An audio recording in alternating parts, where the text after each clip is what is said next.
Hello everyone, in this video I'll be showing you the best new Reaper build for Vex in Borderlands 4, utilizing melee, because we can actually do some pretty crazy damage numbers with this build. Now, a cool thing about this is whenever we do melee damage, it's going to be attuned to the elemental damage of our choice. That was in Ultimate Vault Hunter 5. We do insane melee damage, especially with multiple Reapers of our elemental type.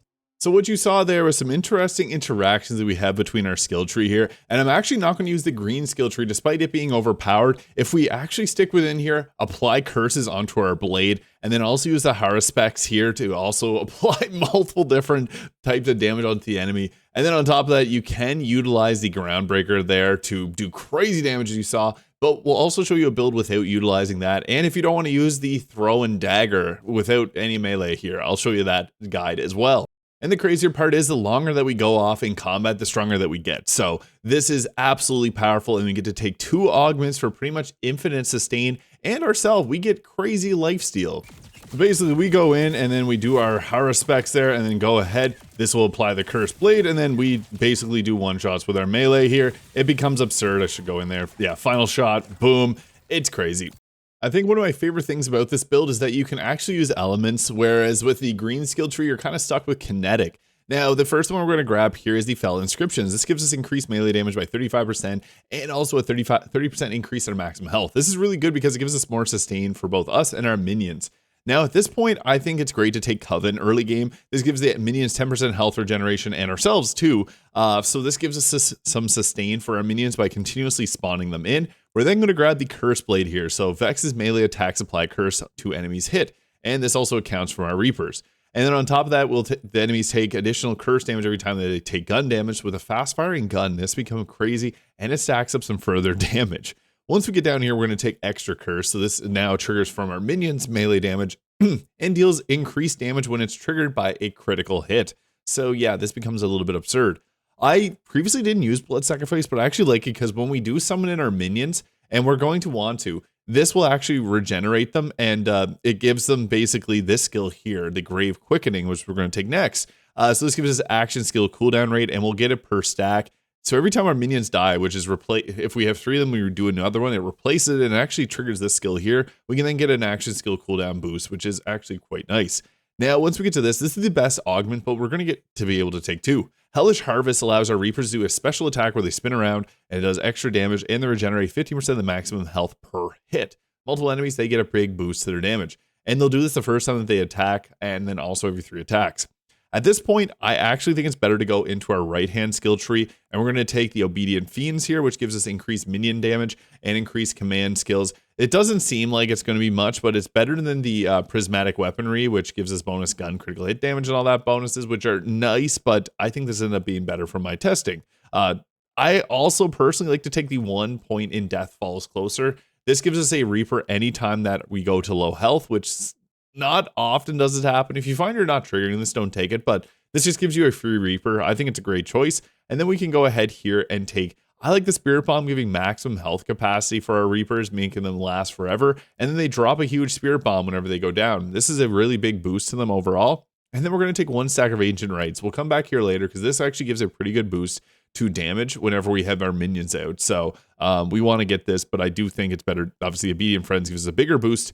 We'll then take Dark Pack, which allows us to retake Coven here for, again, giving us minion health regeneration here. And then with this, with press and hold F, this makes our minions become immune to all damage. And then whenever this ends after 12 seconds, they have their health loss reset because they lose an ever-increasing amount of health as they are out on the battlefield. This gives us enough sustain to keep our minions out indefinitely. If there's ever a mode where we can do infinite battles, this is going to be probably the best choice.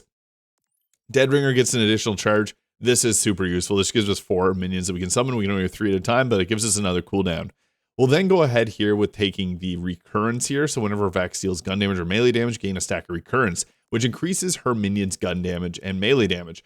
So this gives us 1% per stack, so plus 50% melee damage, plus 40% gun damage, which is actually really nice because we want every single boost we possibly can get. And this actually, we stack this up very, very fast. And at this point, I like the Hara specs. You don't have to use this though, and I'll show you where to put the points. If you don't want to utilize this, we can get some extra movement speed from the red skill tree here. And then also in the green skill tree, there is some good ones here, like giving you Repkit cooldown. You can, if you want to use kinetic weapons. The 3 here are really good. And I use For my previous build, I used the blue skill tree and then these three and went all in kinetic, but I actually think that this ends up being better. Reverberations. This is an insane ability. So melee damage dealt by Vex or her minions has a chance to deal bonus fire damage. And the way that bonus damages work in Borderlands 4 is kind of interesting, that we get a massive boost to this damage, and the damage rider benefits actually apply to it as well, giving us some absurd numbers of damage.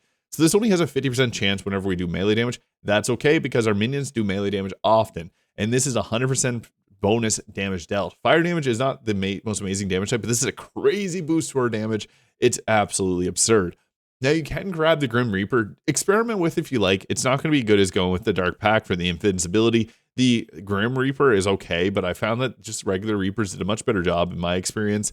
But at this point, we're going to take Haruspecs. Again, if you don't take it, go with the red skill tree and the green skill tree choices that I've shown there, because this allows us to throw a dagger. This does not trigger our Groundbreaker. It actually contributes extra damage towards it. It counts as gun damage for some reason, even though it's considered, you see there, melee damage. And these can also give us a critical hit. And then they actually do a lot of damage there, 8,000. And this is also boosted up a lot by our other abilities here. And then we're going to take the Pincushion. I really like taking Pincushion. You don't have to, but this allows you to throw 5 of them, and then every kill gives us 33% of the cooldown back. So you can actually, if you take out bosses and enemies really quickly, you get this back fast.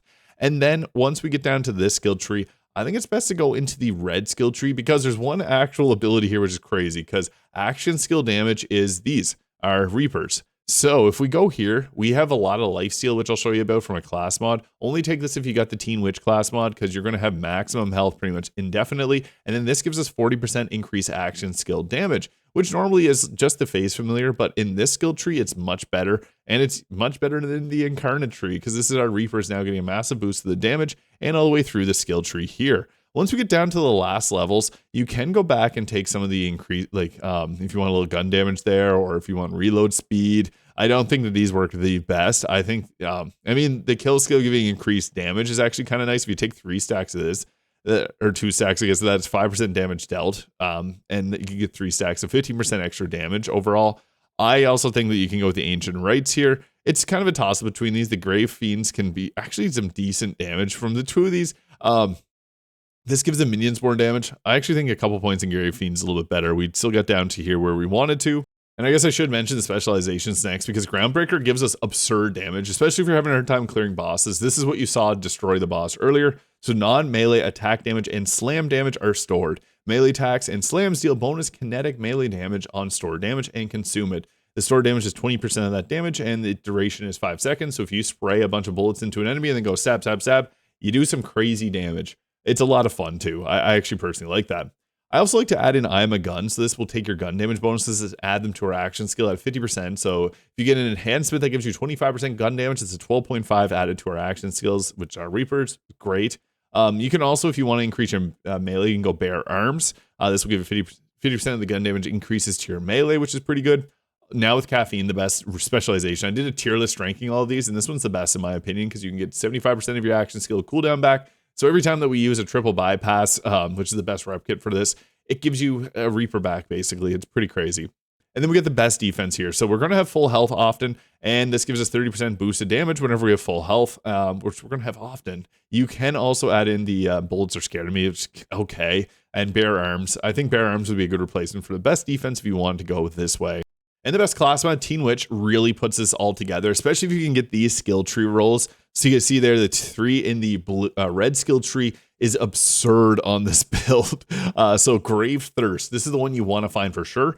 Vex and her minions gain lifesteal after a kill. You get 4.5% lifesteal, and your minion gets 9% per stack. You can get 3 stacks. 3 points in here is crazy, because even during any boss fight, there's going to be additional enemies, which will trigger this, and this gives our minions lifesteal. I can't stress how good that is.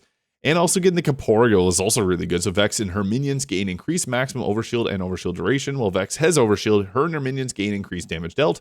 And this gives the damage dealt 12% when Vex has overshield. Overshield duration increased. It's really good to get these 2 rolls in particular. Because yeah, this just gives your minions a bunch of lifesteal. It also gives you 10% lifesteal so that we can get our overshield. And whenever we have our max health, it applies a shield, and then we apply our shields over. This becomes very tank. You can face tank everything in the game. I like the Illusionist here. Making your Reapers badasses is fun. I like experimenting around with it, but I don't find it's as good as going with either the Undead Eye, which allows us to use critical hits. I got a really good roll here. If you use the Stray Sniper Rifle, you can basically delete every boss really quickly, because this will trigger Bloodshot with your Sniper Rifle, and then you get plus 40% kinetic damage, plus 45% Sniper. This is the most insane class mod that I've seen. But this one's also really good too. This gives bonus shotgun damage, so if you're going to use shotguns, this can be really nice as well. It's just a random roll that you got. You just want to get that +3 Grave Thirst. That's going to be the best choice, and the extra life steal is absurd. Now for shields, there's the... I don't even have the shield that I want to showcase on this character. The heavyweight shield gives you increase 100% melee damage by consuming a chunk of your shield. I like the onion shield quite a bit, to be honest, because this gives us a damage immunity for 2 seconds when it breaks and has 4 sections. The onion shield is crazy, but the heavyweight will give you higher DPS overall. And also the fireworks, you can farm this really easy from Splash Zone, is never a bad choice. If you're going to go with the sniper rifle, I would recommend actually applying the Timekeeper's New Shield, which removes our shield, but gives us increased amount of damage reduction and overall health. But fireworks, honestly, go with the heavyweight. It would be the best choice. Now, for our enhancement, there's a few good ones. The Maliwan ones are always a nice choice. Being able to apply your statuses is a great thing to do. But this one's also quite nice, giving us the ricochet increasing by 1. I always really like that. Gun equip speed is not that great. Look for gun damage or melee damage if you can. And I just like using Jacobs. You don't have to, but on certain guns like the Rainbow Vomit, the Totarian Onslaught, Katagawa's Revenge, you can get some crazy numbers. Our grenade is actually really good here. The Slippy, which will do melee damage on detonation, so we get a big booster in melee. You can get a lifesteal one. This one isn't the best, but yeah, you can get ones that boost your overall lifesteal with Lifeblood, which becomes crazy. And this grenade itself can come with 17% lifesteal. I think it can roll higher. And then the triple bypass is mentioned. It's best to get the one that amps your damage by 200%, or one that's going to boost your melee damage after using. This isn't the best roll, but just explaining the ones that would be ideal to get for this build. And then for our guns, I like the Rainbow Vomit. It does 3 different elemental damage types. Cryo would be a good one to have damage on there. I'm also going with the Totarian Onslaught. Just depends on the boss you're fighting against. This is a pretty decent SMG that shoots really quickly. I also like to go with the Infinity XXL, especially if you're going to use the Bloodshot Sniper route. Katagawa's Revenge with the Jacobs is never a bad choice. I'm a big fan of Plasma Coil. We want to have as much elemental damage coverage as possible because we can keep summoning in Reapers that'll cover our resistances. So you want to have something to deal with pretty much every boss we're going against. Hellwalker can be great for the fire enemies. I really like that gun. And honestly, Hot Slugger is never a bad choice on any build. And kinetic damage is neutral against everyone, so that can work really well too. And when in doubt, radiation damage will be nice. I also really like the Golden God gun there. It's pretty fun, and convergence can be pretty effective as well. And my final recommendation would be the Wombo combo. It's never a bad idea to go with that gun. Now I'll show this off against a boss that actually has a ton of health. So we want to get in and do our Harasplex there, apply the Cursed Blade. This boss has a crap ton of health, but we just did it there in one blast. Yeah, absurd. It's our gun damage that's not that high. Like, I'm using the Hellwalker shotgun here just for extra fire damage. And yeah, we can summon in our 3 Reapers. I'd recommend bringing all 3 of them in as soon as possible, because they're going to help us store up our damage for the Groundbreaker there. Now, we also have the Slippery Grenade, which is pretty fun. You can see we're not doing crazy amounts of damage. It still has its full health bar. Let's go with our Cursed Blade here. So we'll apply the Harasplex there. You can't really see what's going on, but the multiple melees will destroy anything's health bar. Alright, so let's go against a Vault boss here. So we got Radix, and again, same strategy applies. Go in, do your melee damage, get right behind him, and smack away. And then you want to always be swapping your elemental damage choice around. So we want to go in here. I don't have it equipped. He's got radiation damage that we need to deal with. Corrosive damage, I should say. The nice thing is too, again, you got your ability to make all your clones invincible. And then we got our grenade there. The grenade's good for getting the last stand. If you have a bunch of enemies nearby, you can just throw that down. But we typically want to go in because our melees are so good. We got the range melee, and then we can just go in and hack away with our actual melee here. And then if your Reapers are doing their thing and you're getting your damage in, you can then get some pretty crazy damage off with your melee, as you can see there. So storing off the damage from your gun, releasing it with your melee, and then with with that special Harasplex throw, you can do some nuts damage. So yeah, you can shred bosses down quickly, just kind of spreading both those things together. And you see there, that's an Ultimate Vault Hunter 5. Absolutely absurd. So let me know your thoughts in the comments. If you found this video useful, please hit the subscribe button below. I hope you have a great day, and we'll catch y'all in the next one.